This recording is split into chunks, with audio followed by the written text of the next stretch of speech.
Next चीज़ है जी who, किसको करना चाहिए? मतलब अभी मतलब वो आर्चेटाइप क्या है, या वो अगर मैं आपको कोई एक पर्सोना बिल्ड करें, एक इंसान है, ये इसका पर्सोना मुझे बताएं, इसकी क्या हैबिट्स होंगी, या इसके क्या ख्वाब होंगे, या इसके क्या स्ट्रेंथ्स या वीकनेसेस होंगी, किस तरह के इंसान को करना चाहिए? मेरे ख्याल से जो सबसे पहली चीज़ है ना, जो ऐसे बंदे में होनी चाहिए जिसने ये काम शुरू करना है, वो टाइम मैनेजमेंट स्किल्स उसको आने चाहिए। अच्छा। सबसे ज़्यादा टेक्निकल स्किल बाद में? टेक्निकल मेरे ख्याल से बाद में हम कर सकते अच्छा, हैं। ठीक है। एटीट्यूड टुवर्ड वर्क वो तो बात की चीज़ है, लेकिन उससे पहले टाइम मैनेजमेंट क्या स्किल्स मतलब बड़े time important. Management skill? Time management skill के मतलब कि अब कई दफ़ा तो ऐसे होता है, कई लोग ना टाइम अपना मैनेज नहीं कर पाते, मतलब कि घूमेंगे फिरेंगे बड़ा अच्छी तरह से, लेकिन जब काम की बारी आएगी तो वहाँ पे थोड़ा सा ना आगे पीछे हो जाएंगे, जो मुझे ऐसा फील होता है। अच्छा। मतलब कि टाइम मैनेजमेंट में सुबह कब उठ रहे हैं, क्या काम सुबह 12 बजे तक करना है, 12 बजे के बाद 6 बजे तक का टाइम है, इसमें हमने क्या करना है, 6 से 10 के अंदर हमने क्या करना है। अच्छा, जो लोग अपना दिन प्लान नहीं ना करते, उनके लिए मुझे ऐसा लगता है कि अगर आपके 10 टास्क है, 10 में से आप 3 कर पाएंगे, बाकी आपके साथ वेस्ट हो जाएंगे या करेंगे ही नहीं आप वो। टाइम मैनेजमेंट में ये है कि आपके टास्क आपको पता है कि मैंने ये काम करना है, उसको टाइम के साथ मैनेज करें, तो मेरे ख्याल से आप बड़े अच्छे से चीज़ें कर सकते हैं। मैंने भी देखा शुरू में I was not a good time manager, मैं अच्छा टाइम मैनेज नहीं करता था, लेकिन जब मैंने उसके ऊपर थोड़ा सा काम करना शुरू किया, मतलब एक प्रॉपर टाइम रखा कि भाई इस टाइम उठना है, और रात को एक चीज़ थोड़ी सी आदत मैंने अपनी डेवलप की कि रात को सोने से पहले ना मैं अगले दिन के टास्क लिख लेता हूँ कि मैंने कल ये काम करना है। जब मैं नहीं लिखता था, होता क्या था, माइंड में चल रहे होते थे, लेकिन एट द डे एंड मुझे ये नहीं पता होता तो मैंने पहले क्या करना है, बाद में क्या करना है, उसके बाद क्या करना है। There was no priority assign. जब प्रायोरिटी असाइन नहीं होती तो होता ये था कि जब रात को अगले दिन भी आगे सोता था तो उसमें से कोई 4-5 पढ़े ही होते थे। राइट, ठीक है।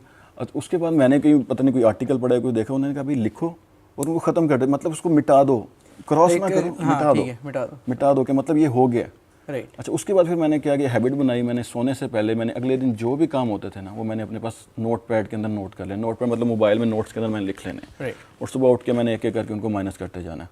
और मेरे ख्याल से अब अगर मैं इसको देखूं तो मैं बड़े आराम से दोपहर को 1-2-3 बजे तक मैं फ्री हो चुका था उन टास्क से जो मैंने कल रात को लिखे थे। अब उसके बाद जो मेरा बोनस टाइम, राइट, अगर किसी ने कोई डिटेल में ये चीज़ लर्न करनी है तो I think eat that frog by Brian Tracy is a very good book. उसके अंदर ये सारी चीज़ें लिखी हुई है कि आपने पिछली रात को अपने टास्क लिखे हैं, अगले दिन बेसिकली वो ये कहता है कि एक फ्रॉग जो होता है वो एक टास्क है जो आपने करनी है, तो उसका एक बड़ा ज़बरदस्त रूल है कि eat the ugliest frog first, यानी कि दिन के शुरू में सबसे मुश्किल वाला काम आप पहले करें। तो बिल्कुल ऐसे ही है। If anybody wants to deep dive into it, eat that frog is a great book. बिल्कुल ऐसे ही है। शायद मेरे नज़रों से भी कुछ उसके आर्टिकल, हाँ, आई थिंक वो ब्रायन ट्रेसी वाला ही है, एग्जैक्टली वही और मैं कहता हूँ ज़बरदस्त। हाँ, it's a very small book, मतलब इतनी, I think it less than 100 pages. बिल्कुल ऐसे ही है, super very good, very good. अच्छा, उसके बाद मेरी चीज़ें बचेंगी। Time management skill, time management skill वो अगर आपके अंदर नहीं है तो फिर मेरे ख्याल से आपको शुरू ही नहीं करना चाहिए। फाउंडर नहीं हो सकते, फाउंडर नहीं हो सकते। अब मेरे ख्याल से आप जितने भी फाउंडर को उठा के देखें ना, आज के दिन भी, मतलब जिनको 5-5, 6-6 साल हो चुके हैं या शुरू में भी हैं, आप, मैं 100% श्योर हूँ, आप उनकी टाइम मैनेजमेंट स्किल उठा के देख लें तो वो कहीं ना कहीं टाइम अच्छे से मैनेज कर रहे होंगे। राइट, ठीक है। तो मुझे ऐसा लगता है, बाकी होंगे कुछ जो नहीं कर रहे होंगे, लेकिन मेरे ख्याल से जितने भी फाउंडर्स हैं वो टाइम अगर मैनेज नहीं करेंगे तो कंपनीज उनकी यहाँ तक होंगी ही नहीं। एब्सोल्युटली, सबसे बड़ी चीज़ टाइम मैनेजमेंट है। मेक सेंस, ठीक है। नेक्स्ट इस पर्सोना के अंदर और नेक्स्ट क्या चीज़ है टाइम मैनेजमेंट के अलावा? नेक्स्ट क्या चीज़? अच्छा, टाइम मैनेजमेंट के अंदर अभी आपने ना एक चीज़ थोड़ी देर पहले ऑब्सोलीट कर दी कि टेक्निकल और नॉन टेक्निकल वाली चीज़। आपके ख्याल से कोई फ़र्क नहीं? मेरे ख्याल से कोई फ़र्क नहीं पड़ता, लेकिन एक एज ज़रूर है। कितना एज है? मतलब अगर एक नॉन टेक्निकल बंदा एक्स है तो टेक्निकल फाउंडर को कितने टाइम्स का? मेरे ख्याल से टेक्निकल उसे 60 से 70% अबव होगा। अच्छा, 1.6 1.7 एक्स। बिल्कुल ऐसे ही है, लाजमी होगा, क्योंकि उसको स्टार्ट में ना सबसे पहली चीज़ ये है कि उसको इन्वेस्टमेंट नहीं चाहिए। राइट, इन्वेस्टमेंट उसको क्यों नहीं चाहिए? क्योंकि वो जॉब कर रहा था, घर उसका चल रहा था, खुद ही इंजीनियर है और खुद ही उसने मीटिंग्स कर लेनी है, खुद ही उसने कम्युनिकेट कर लेना है। यहाँ पे एक चीज़ हम मिस करें, कम्युनिकेशन। अच्छा, ठीक है, कम्युनिकेशन जो है ना वो बड़ी इंपॉर्टेंट है यहाँ पे। टाइम मैनेजमेंट के बाद टाइम मैनेजमेंट, फौरन बाद कम्युनिकेशन होनी चाहिए। कम्युनिकेशन का जरा डीप डाइव करें, कम्युनिकेशन क्या है? कम्युनिकेशन में आप देखें ना, हमारे पास डिफरेंट किस्म के क्लाइंट आते हैं।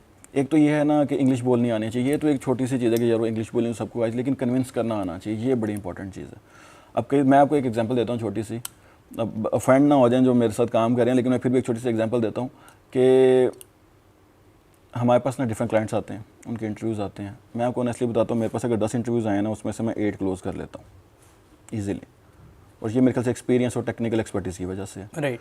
अच्छा, लेकिन अब मेरे साथ कुछ और रिसोर्सेज भी हैं जो ये काम, मतलब कि वो मेरी जगह पे ये काम कर रहे होते हैं। अच्छा, उनके पास 10 जाती हैं ना, 10 में से वो कन्विंस कर पाते हैं 3 को। राइट। अच्छा, यहाँ पे जो मेरे ख्याल से जो सबसे इंपॉर्टेंट चीज़ यहाँ पे वो है कम्युनिकेशन। कम्युनिकेशन है या फिर आई थिंक परसुएशन होगी, राइट? बिल्कुल ऐसे ही है। Right, लेकिन मेरे ख्याल से कम्युनिकेशन भी यहाँ पे बड़ा इंपॉर्टेंट रोल प्ले कर रही होती है। परसुएशन मेरे ख्याल से किसी को परस्यू तब भी कर सकते हैं जब उसको आपकी समझ भी तो आ रही है। हाँ, मेक सेंस। उसको समझ ही ना आए तो फिर क्या परस्यू करना है तो परसुएशन है। बिल्कुल ऐसे ही है। ये दो चीज़ें मेरे ख्याल से, टाइम मैनेजमेंट, उसके बाद कम्युनिकेशन एंड परसुएशन,